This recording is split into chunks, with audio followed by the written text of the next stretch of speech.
Hello, everyone, and welcome back to Mid-Level Adventurers, a podcast where non-experts talk about the things they love by doing something we have never done in our lives, which is pretty on brand. I am Jarrod and with me again for this first series is Matt Morris. Hi.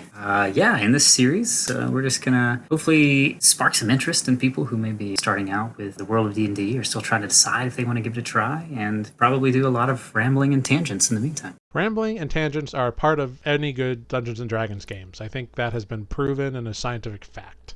I would agree. Yeah, well, no matter how much the DM might want to push someone towards, like, hey, go follow this guy, inevitably there's a more interesting NPC that you just barely made up over in the corner that's where they're going to go to. But speaking of Dungeons & Dragons, for those who don't know, D&D is kind of a cooperative storytelling tabletop RPG or role-playing game where the Dungeon Master, or DM, narrates how the world responds to the choices made by the other players. And there are many different ways to play. It can be played as an extremely tactics-driven game where you use miniatures and battle maps, or it can be played completely as a theater of the mind experience where everything that happens is entirely in the imaginations of those playing. It can be a hack and slash type of adventure where only combat matters and nobody cares about character development, or you can focus more on the role-playing narrative aspects, emphasizing character development and social interactions and backstories. It can be any combination thereof or something totally different that I don't know about. It's all about what works for your group and your table. And the last time we talked on this podcast, we talked about our introductions to the fantasy genre in general and what we feel prompted our initial interest in D&D and kind of what led us to getting into our first D&D game. And this week, we will be talking about the actual first games of D&D that we ever played. Which I have been itching to do since we had our last conversation. I've been trying to get ahead of myself. So why don't you start, Matt?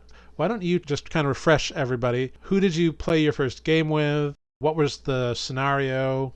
Because I believe last time you mentioned that a friend in high school kind of gathered everyone before college, before you all split out, and prompted you to play. Is that true? That is true, exactly. Yeah, it's a friend of mine. I guess I can share his name. Maybe he'll appreciate that. Jeremy Smith. He was sort of the center of a lot of our gatherings that were when we were all playing Halo. Basically, we were having LAN parties, playing Halo, playing Super Smash Brothers. Jeremy was quite good at Halo, and the rest of us were mediocre at best, probably. But a couple of us did. Which Halo was it? Well, it was 1 and 2, I think, and 3 didn't probably get big until I was already in college. I'm getting off topic again, but yeah, 2 was that's my fault. Sorry. No. Yeah, so there were a couple of us that would hang out even outside of that, and he finally. I mentioned last time that I don't know where he heard about D&D, and that would be interesting to learn. So I need to ask him about that. Maybe I can share that through him. But yeah, he kind of set us all down, and he was like, "I want to try this D&D thing." He kind of knew we all had similar interests, like fantasy. Kind of pitched it to us and gave us a strong push in that direction.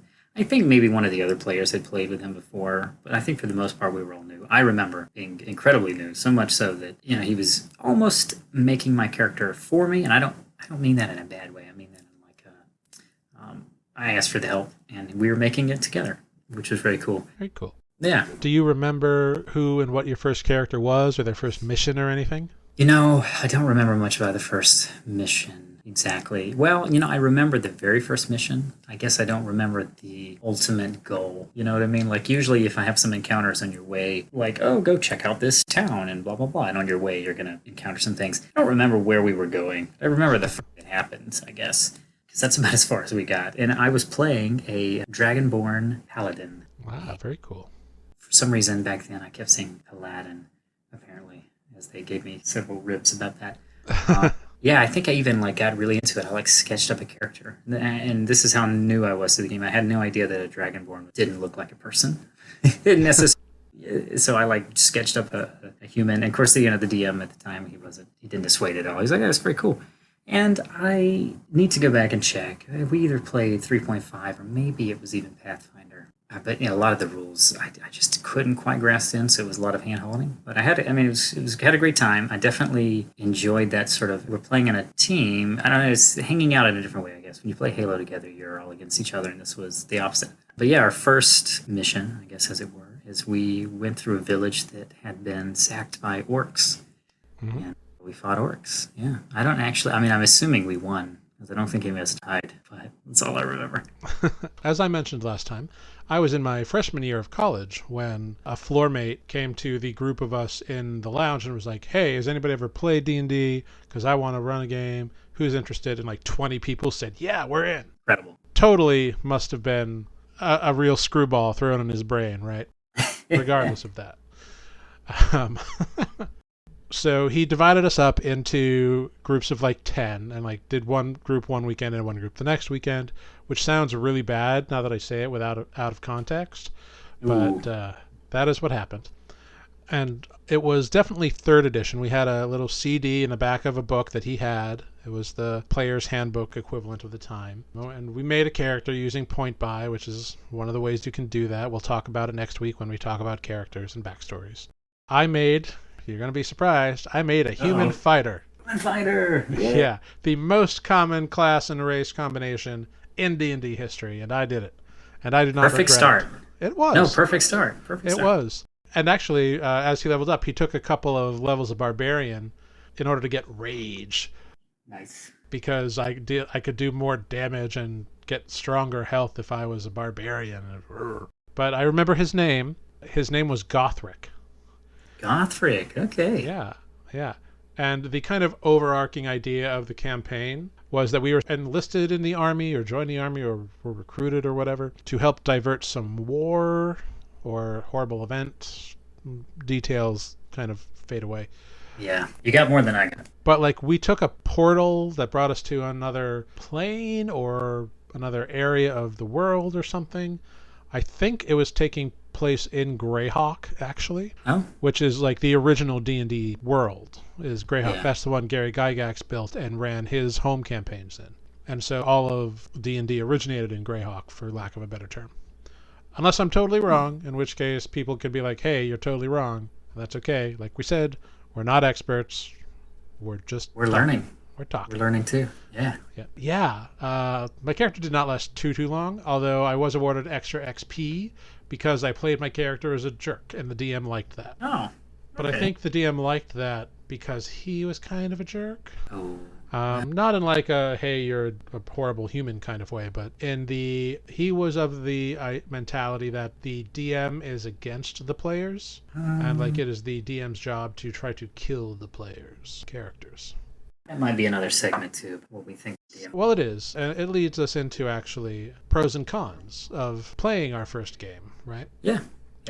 Like I said, for me, a definite con was that DM versus player mentality. I was having a lot of fun. I liked it. I had fun playing it, but there was an interesting storyline. Other people's characters were kind of cool. One of my friends was playing this gnome that rode a dog. And my character was like almost 6.5 feet tall, big muscly dude. And then there was this little gnome. I think it was a magic user of some sort. I don't remember exactly. But I decided that my character didn't like anybody except the gnome. And the gnome was terrified of my character because I was so tall. Oh, that's amazing. Which, that was a fun thing, but that was a player and player thing. The DM was much more like, how can I screw over you all? And to be honest, when you have 10 people playing, I think I totally get why he was a little more okay with like letting characters die and just not going back to it. Yeah.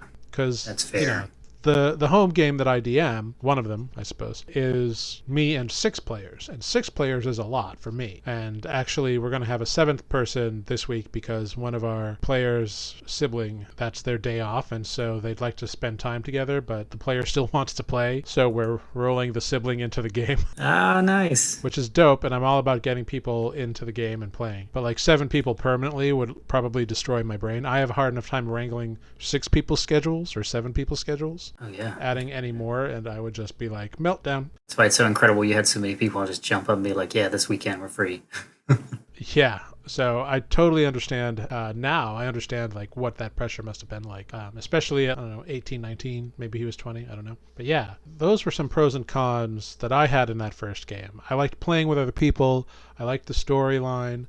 It did feel a little like too aggro in terms of what was thrown at us. I mean, essentially my character died, which is fine, like that happens. Yeah. But my character died by being chomped in half by a demon that was represented by an 8.5 by 11-inch piece of paper. What? Yeah, and for those who don't know, when you play D&D, sometimes you use battle maps, and it's like a 1-inch grid or hex map, and each square represents 5 feet. And typically the characters that you play as are creatures that take up one of those squares, so they take up a 5-foot square. My little 1-inch cube versus something that's an 8.5 by 11-inch piece of paper, of course it hit me multiple times, and so I got snipped in half. Literally failed my death rolls, whatever they were. The mechanics kind of fade from my brain at the time, or at the moment.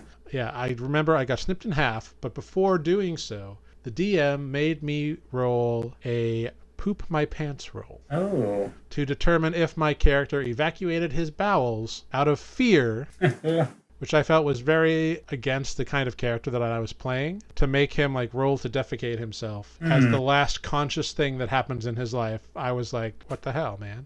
Yeah, that's pretty low. So that wasn't fun. The idea of getting chopped in half by a demon, totally on board. The defecation thing was unnecessary, and I did not particularly appreciate that. What about your game? What were some like pros and cons that happened in your game? Yes. I mean, I remember the good things, and I don't know if we really had a lot of bad things, so that's a good thing. Mm-hmm.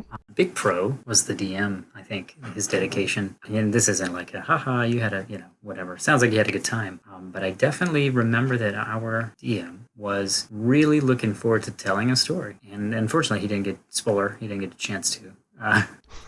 Never really made it, but he had a lot of things planned. What they all were, I don't really know, because he didn't tell us all, but he wanted to try to work in a cool character backstory to each character and find a way to tie that in to whatever story he wanted to tell. And some of that he had a hand in. Yeah, I can remember him like guiding me in the character creation process and being like, what if you're this paladin and this is maybe the god you worship, and blah blah blah. And so he had a lot of these ideas that I think he wanted to playtest, which I was totally on board with at the time. Honestly, I was so new to this that I was more than happy to have someone kind of guide me along. And I was like, yeah, I'll pick up and try to make this character something. And of course, I think we were all a little shy about the sort of role-playing aspect of it at the time. But he was totally on board. He wanted it to be an interesting story. He wanted to have cool combat, but thankfully he wasn't just out to kill us. And, so those were all great things. The guys that we played with, they were all friends of mine I knew. They had interesting characters as well, so it was an interesting party makeup. I don't remember who they all were, but there were a couple of magic users. I was a paladin. I'm pretty sure we had a barbarian and a rogue,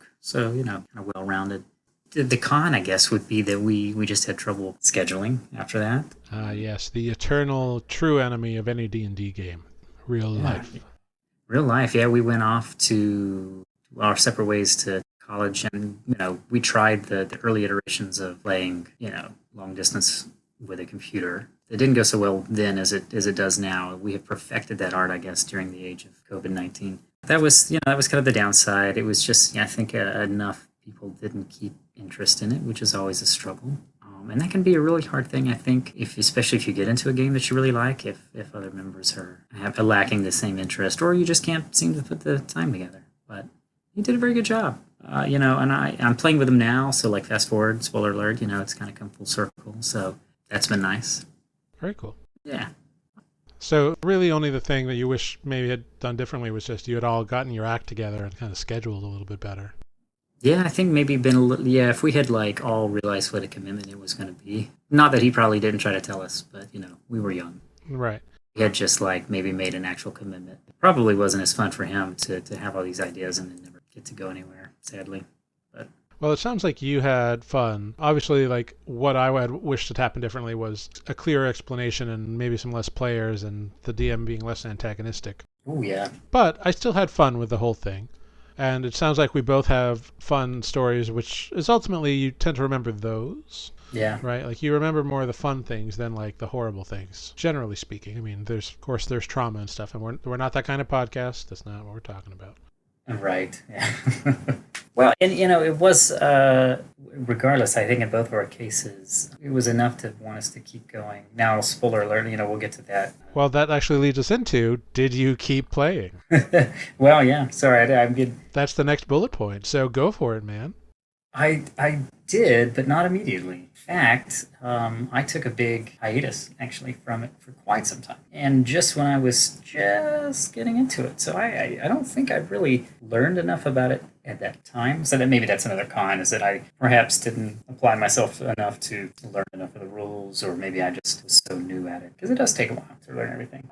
Yeah, no, I took a big hiatus. I had like one other attempt in college with some friends, and I think we had 2 nights, and then fell away. So really, for me, it kind of disappeared until this year. That's when it came back. And as I mentioned earlier, this same friend that started my first game came back and invited me to something else he was doing. He kind of like restarted the game. And yeah, then my first real game, though, the one that got me back into it now, I guess, would have been the game that I had with you. What do we call it? Yeah, that was this year. And that kind of like catapulted me back into this world. Yeah, because I remember being on a job site with you. For those who don't know, because we haven't actually talked about how we know each other. Oh, that's true. Matt and I worked together the last couple of years in the event industry. And there was a gig that we were doing where I just kind of started talking about D&D one day, and he was like, oh, I used to play. And so we talked about it, and eventually led into him coming into a game fairly recently, actually. Yeah. I kind of similarly, I did play again in college, but not until my senior year. I had a much more player-friendly DM. He was actually the guy who had the gnome in that first campaign. Oh, nice. He became the DM, kind of ran it from his apartment off campus, and it was 3.5 by that time. It was a much more fun environment. There was one guy who was kind of like that player, and we'll talk about what that player is on another podcast. But overall, it was fun, and I think I went through 3 characters that I remember over the course of playing. I started with one named Chevron. Oh. Chevron was a rogue. He died. Nice. Oh. Hardcore. I feel like he's a ghost now. Maybe Yeah. I should bring things. him back into one of my games, because I really like that character. Yeah, you should. Is it like a haunt or a specter that... Yeah, just kind of like looking for party members who are jerks. However, my next character was a ranger, which was like my first real like dabble into like magic. Yeah. Badamir. Now, that's a cool name. That's a Tolkien name right there. Yeah, it is. Or at least Tolkien inspired. I don't think it's actually a Tolkien name. Yeah, I wouldn't be surprised if it was like some of the ranger somewhere that is Right. named, or a dwarf. Yeah. Yeah. But long story short, he ended up turning himself into a smurf. Awesome. So he ended up getting on the back of his hawk animal companion and flying off to find a wish spell to fix him. And that was kind of the end of his story. Oh. Yeah. My third character was my first play at a non-human character. I was a Tiefling Spymaster rogue. Ooh, very cool. Yeah. So like I had, back when like detect alignment was a thing, I had an undetectable alignment. In earlier editions, if you're a Tiefling, you have to be evil, which means all the paladins that have to be good are going to kill you. Yep. And it's like, party dynamics. Why do you make this difficult? Yeah, you were in the very early editions. You were actually there were penalties, weren't there, if you deviated from your alignment too much? I think so in like AD&D. Yes. Yeah, I think edition. that's...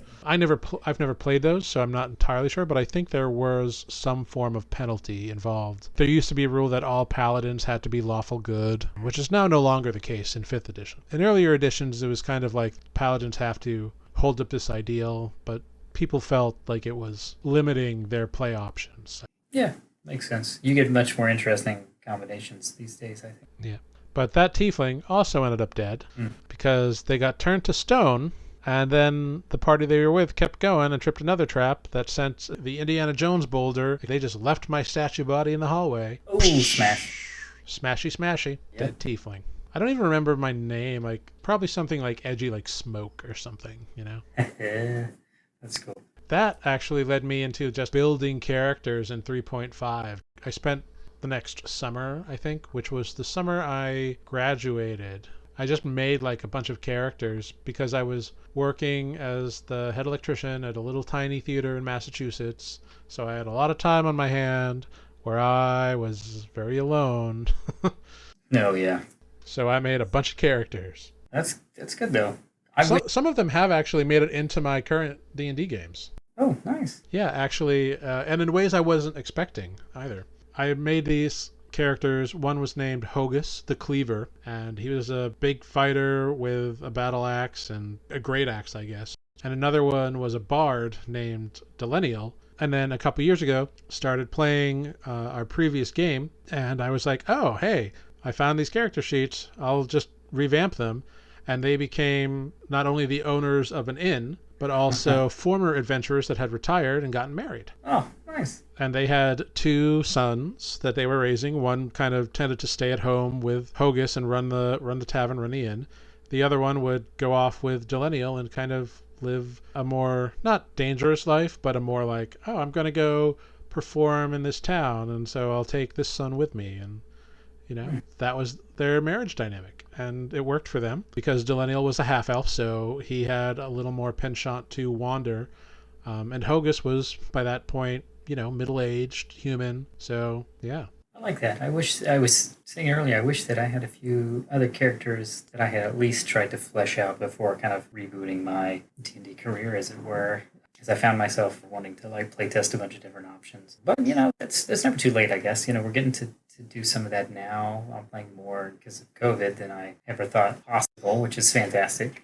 But no, that's really cool. That speaking of fun stories, right? That's really cool that you've got characters that have found second lives in different ways. I think the mark of a writer there that I wish that I had. We talked in a past conversation about what it takes to DM, and I do sometimes doubt if I'm as creative as I could be to flesh out so many different characters. It's hard enough to do one sometimes as a player.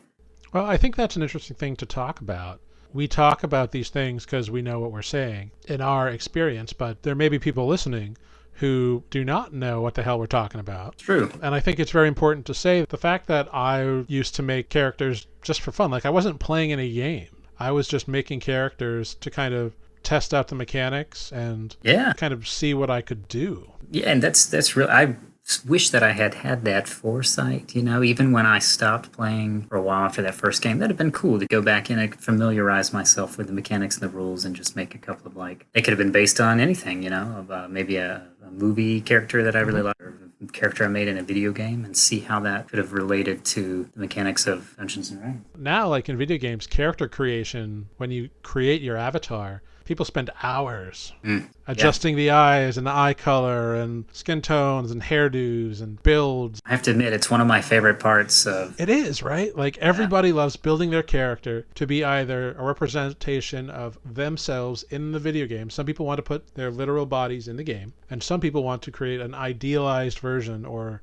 I tend to go for the idealized, or kind of just what I think is going to be cool version of what I wish I looked like. Yeah. So inevitably I have red or green skin, and I have horns and a tail, and all these kind of weird wacky things, because I wish I had a tail. It's true. I do wish I had a tail. I always did playing Morrowind, for instance, as an example, because I did more of that in my time away from D&D, but with similar mechanics, right? It's sort of inspired. I did one of two things. I either made a great big, dare I say, beautiful Nord fighter barbarian thing, or I did an Argonian, which is if you haven't played the Elder Scrolls games, is basically a sort of a lizard person. Mm-hmm. Or a cat person. I did one of those two. So yeah, I think I was also fond of Tales. Nice. I guess the point that I didn't make, where I was trying to go to and then got sidetracked, because that happens, was really that it doesn't matter if you don't know what you're doing with a character, if you haven't played before. It's all new, and every time you create a new character, it's going to be a new experience. Even if you create an exact copy in terms of stats and class choice and race choice and all these things, it can be a totally different experience because they're going to interact differently, have different experiences, and it's just like creating a new person, every time. Yeah. And I think some people can be intimidated by that, I don't know what I'm getting into. But I really think that people should just go for it, give into it. My best friend's wife, I love her to death. She has constantly been resisting playing D&D with us because she is terrified of the role play aspect of it. Yeah. And we can talk about this when we talk about players, but I think if people are interested in it, then give it a shot. Even if you can't find a DM right away, there are services online where you can find professional DMs, which is weird that that's a thing now, but you can do it, and they will sometimes run games that have slots, so you can sit yourself in for a one shot or something. And there are people who do beginner games. I'm on one called startplaying.games, which is a cool little place. And I have a couple games up there that people can hop into, give it a shot. And that's the best way to start. Yeah, and there are DMs that have for beginners intro levels, and here's a campaign, or here's just a one shot, or hey, let's just have a character creation session. Yeah. And even if that is intimidating to you, that's okay. It is okay to not really have a clue, but just have nothing but the desire to want to try. And I want to encourage people who may be listening to give it a shot, even if it is just you logging on to a website like D&D Beyond, which is not sponsored, but if you want to sponsor us, by all means, get at us. We're down. Please. If you go onto a website like D&D Beyond, you can read the basic rules of 5th edition for free. You can create characters for free. You just need to either create an account or link a Twitch account, or I think you can link a Facebook or Gmail. I think Gmail now, actually, yeah. Yeah. And it just creates an account. And with a free account, you can access all the free basic rules. You can look at monsters. You can learn what all the conditions are and all these mechanical aspects. It also has a built-in character creator, which you can go through. There's a step-by-step version where it's like, hey, we're going to do this step-by-step, all right? Do you have a name for your character? You don't need one right away. We can come back to it. Mm-hmm. I think we're starting to get into our next episode in terms of character creation and backstories and that sort of thing. Yeah. My point is, in my long rambling way, if you want to try it, just try it. There are enough resources now that you can go online, read the rules, read stories. You can expand your interest in learning about D&D without leaving your home, which is fairly new, because it used to be like you had to go to the game store, you had to buy the book, you had to talk to people. Now you can go online, read the rules for free. You can make a character for free. You can read message boards on D&D Beyond. You can go to Reddit. Like there's whole subreddits of like D&D and D&D homebrew and maps and all kinds of stuff. Mm-hmm. There are many, many, many games that are streamed on services like Twitch or, I don't know, something else. What was that one that just closed? Mixer? Is that what it was? Mixer, yeah. They just shut it down, so I guess don't go to Mixer and watch D&D, because that won't work out well for you. YouTube, the old tried and true. I think there's tons up there, and there are some really great shows, and they're all very, very different, and they're all catered to a different style of play. Yeah. For example, Dice Camera Action, the first actual Wizards of the Coast Dungeons & Dragons stream game that they did for a few years, I think, was run by Christopher Perkins, who's like the primary story editor, I think, or something akin to that, for actual D&D Wizards of the Coast. Like he's the guy who creates the narrative or directs the narratives in all the various campaign guides and settings and all this kind of stuff. He's like the lore dude, right? Okay. That experience with that cast was all theater of the mind. They would roll their dice, and they would talk about what they wanted to do. There were no miniatures involved. There were no battle maps involved. And it was a nice combo of combat and narrative storytelling, which is kind of my bread and butter. Like, I like a good mix. Yeah, I agree. I'm sure there are streams that are just combat heavy, tactics. There's also, of course, Critical Role. It's the big one that like everybody in the world knows about. If you don't know what Critical Role is, it is a live stream D&D game DM'd by Matthew Mercer and played by a bunch of his friends that are also voice actors, performers, various types. And they have a lot of like guests come on. Mm-hmm. And Critical Role is also a combo of tactics, battle maps, miniature, and theater of the mind stuff. They do a lot of social interactions, and sometimes the social interactions are so deep, and maybe it's because they're voice actors and they're trained for this, and they're trained at improv, and that is their skill set, so that's what they play for, and it's fun for them. But it's a very different environment than watching like Roll20 Presents, which is another D&D. It's Roll20 and Wizards together. Roll20 is sponsored by Wizards for that show. I see, yeah. It also combines that, except everyone is not sitting at a table. All the players are off in different parts of the world, actually. Oh, that has to be a pain to try to schedule with the time zones. Yeah, but they've been doing it, and they've been doing it strong. They use maps. I think right now they're running Lost Mine of Phandelver, which is like the intro to D&D game, which I think is really smart. In the past seasons of that show, they have done whatever the latest module was. They did Descent into Avernus, they did Tomb of Annihilation. All of this is to say there are many options out there. There's also High Rollers. Oh, I forget the one that Satine Phoenix does, which is an all female cast. I think it's called Sirens of Moonscape or RuneScape or something like that. I feel horrible because I can't remember the name of it, but it is an entirely female cast, which I think is awesome, because I think a lot of people think that only boys play D&D. Yeah. And that's which is a shame. Bull hockey right there. Mm-hmm. I I posted a thing on my personal Facebook the other day asking where my female identifying D&D players were at. And I got so many responses from people like I was not expecting. I was like, oh my God, this is great. That's incredible. Because I want I want everybody to play. There's is it Rivals of Waterdeep, I think, is an entire cast and GM of people of color, which I think is also a very underrepresented group. I agree, which is a shame. It is, because I feel like so many people have this idea, and I'm sure there are gatekeeper types out there who block players with the idea of, oh, you're a woman, what could you possibly know? Meanwhile, this woman has been reading books since before they were born and, knows more about the history and rules of the game than that person does. It's a lot of holdover from, toxic mindsets that were prevalent in the 80s and 90s, and I think the game is for everybody. Every table may not be for everybody because some people do not understand that there are things that may have been okay 25, 30 years ago in a game. I'm not saying they were right, but they were accepted at the time. Accepted, yeah.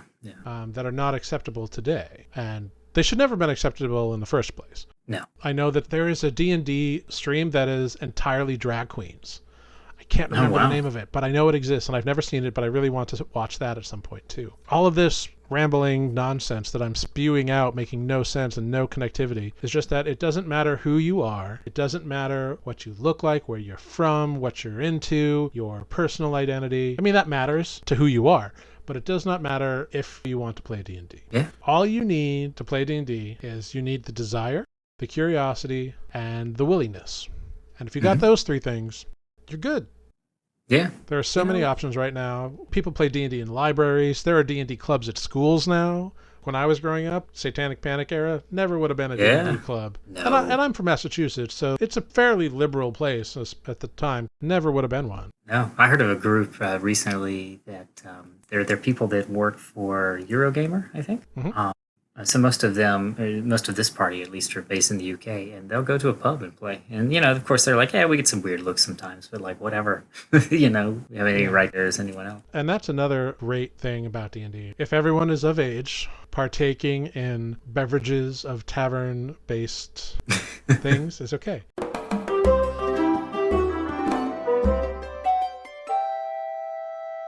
Which brings us to, hey, Tavern Corner. I'm still drinking a Harpoon Dragonweiss. I don't know if yours has changed because we're actually filming episode 2 here, immediately following us filming episode 1. Maybe we should have planned this a little bit differently, but we just had to talk about it. I'm drinking the same thing as well, which is, for those who are just maybe checking it first time, which is it's a Manhattan Rye by Hudson. Actually, Hudson Distillery, I guess, is their name. Tolith Town Spirits, I actually looked it up. But anyway, it's made in New York. It's a rye that's aged in maple cask, and it's delicious. I just finished it right when we got to this part of this set. So good timing. As per last time, I am finishing off a Harpoon Dragonweiss, which is a dragon fruit and hibiscus Berliner style Weiss beer. Yeah, good for the hot summer evenings. It actually is, because it's like tart and crisp and refreshing.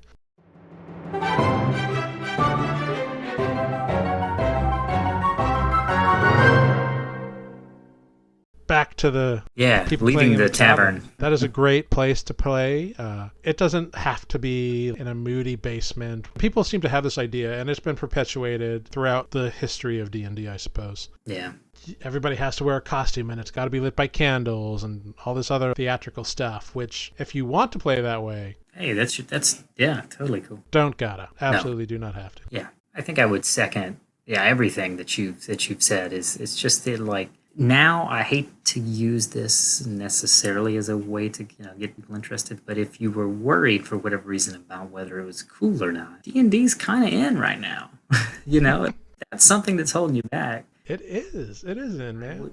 Yeah, there is, so many people, celebrities, again, if that's something that, I don't necessarily mean that, like, oh, we should play because it's cool. That's not the message I'm saying. But, like, if you had any sort of, like, reservations for that reason, if anything, hopefully the amount of people playing now and some of those people being, like, celebrities even, just should show you that, like, it doesn't matter who you are. You don't have to worry about if you're cool or not. Just do it. What's the worst that can happen? Okay, if it's not for you, the beauty of the game is you can leave, if it's not for you. Yeah, if it's not for you, like maybe it's just that table, or maybe it's just you're not vibing with it. But no one is going to go up to Joe Manganiello and be like, you play D&D? God, you're so lame. I don't think you're going to do that. No. Yeah. No, if anything, those people are uncool because, maybe they've got some, I don't know. Well, anyone who makes fun of someone because they are passionate about something that brings them joy is just being a jerk. Exactly. Precisely.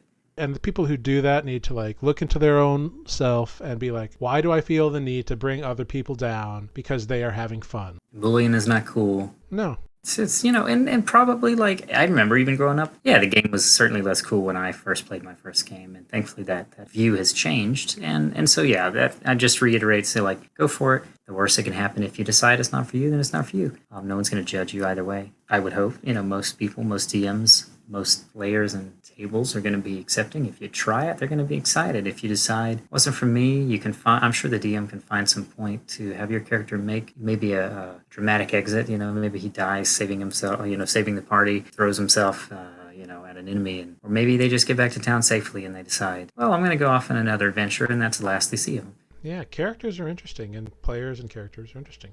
Yeah. And with that, we should wrap up, and maybe we'll talk about some characters and backstories and all that kind of stuff, building characters on our next episode. I like it. Providing that we're not canceled. Well, seeing as we're currently self-produced and unsponsored, I think we're okay. Yes, by all means. What was it? Hudson Distillery, Harpoon Brewery, D&D Beyond, Roll20. If any of you want to come and sponsor us, get at us. midleveladventures@gmail.com. Yes, I did want to add actually before we completely wrap up. If you had any questions, since you just dropped the Gmail, Jarrod, would it be appropriate if anyone was listening to this, if they sent a question in to you, if they had something? Oh, absolutely.